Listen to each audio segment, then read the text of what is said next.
por Susana Ceballos, polémica, frontal, sensual, orgullosa de sus acciones y decisiones, era una mujer que siempre parecía transitar los difusos límites entre sinceridad y simulación, entre denuncia y extorsión. ¿Cuál era la verdadera Natacha? ¿Alguien pudo llegar a conocerla realmente, y sobre todo, saber si realmente vivía como deseaba o deseaba como vivía?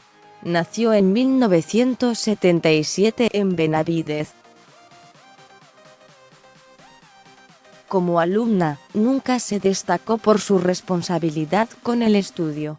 Iba a la escuela judía Golda Meir, y mis amigos siempre se acuerdan de que les mostraba la bombacha a cambio de que me convidaran chisitos. A veces estaban una hora para que les muestre la bombacha más tiempo. Hoy se acuerdan y dicen, ya la conocemos, ella nació así.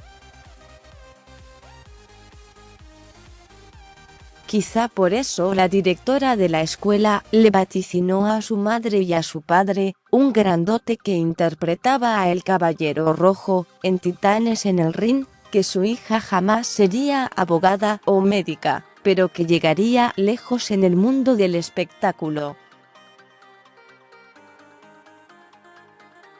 Si hubiera dicho mundo mediático, su vaticinio hubiera sido del todo acertado. El camino a la fama de Natacha no comenzó en la Argentina, sino en España, cuando participó de la versión del reality Gran Hermano. Se marchó millonaria en ambiciones, pero pobre de plata. Agarré el mapamundi y puse el dedo en España. Junté para el pasaje y me quedaron $10.30 con los que llegué allá, y sin conocer nada, me instalé en Madrid. Natacha en el Gran Hermano de España, su meta era trabajar en la televisión. Mal no le fue. Se convirtió en la primera extranjera participante del programa y llegó a la final, donde perdió. Al salir del encierro, confesó que lo malo no fue extrañar a la familia, añorar el dulce de leche o el mate con amigos. Lo peor había sido pasar 109 días encerrada sin tener sexo. Su respuesta, sincera o simulada, atrajo a un productor que vislumbró su beta mediática y la contrató para salir en el programa de televisión Crónicas Marcianas, en 2004. Al año siguiente Hyde empezó a dar consejos de alcoba en consultorio sexual por Playboy Televisión y para toda Latinoamérica, mientras posaba desnuda y sin complejos para la revista Interview. Su estilo, entre desenfadado y zarpado, atrajo la atención de Chiche Helblum, que la invitó a su programa. Natacha había asegurado que podía contraer sus músculos vaginales para provocarse un orgasmo en cualquier lugar. Chiche quiso comprobarlo y le pidió que lo hiciera en vivo. Ella cumplió.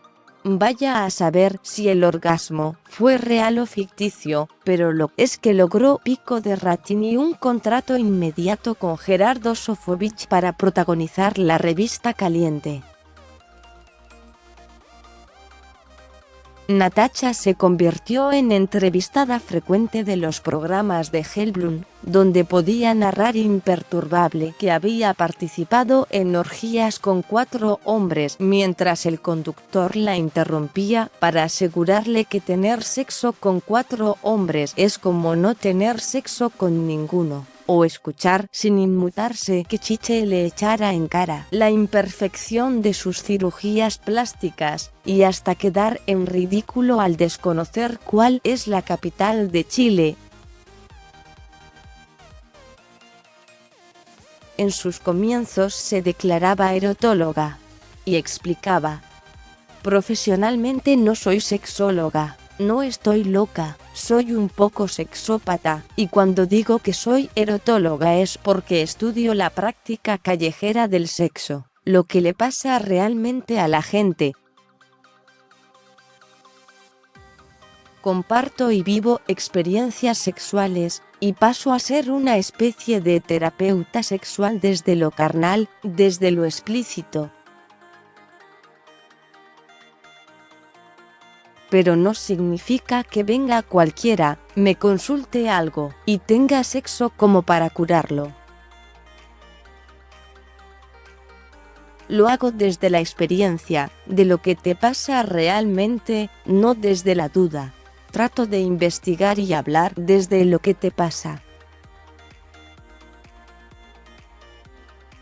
No le gustaba que la compararan con Alessandra Rampolla, porque consideraba que la sexóloga venezolana era ideal para las nenas o los nenes que recién se inician. En cambio, argumentaba Natacha, los adultos hacen cagadas, se meten en orgías o situaciones que no conocen, y lo mínimo que les pasa es pegarse un sida, y lo máximo es pasarla muy mal. Se trata de abrir un lugar donde poder explorar su sexualidad, desarrollarla con gente que comparte la misma sexualidad y sin tener que esconderse.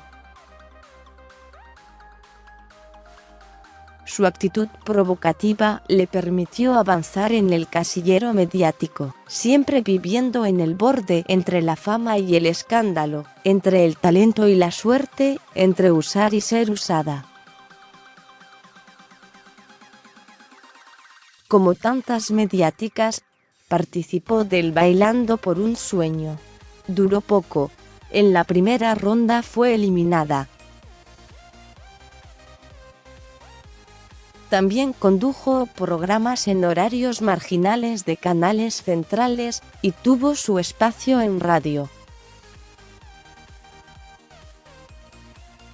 Natacha se atrevió a admitir en voz alta y sin complejos que se dedicaba a ejercer la prostitución con hombres de mucho dinero y que era muy divertido cobrar.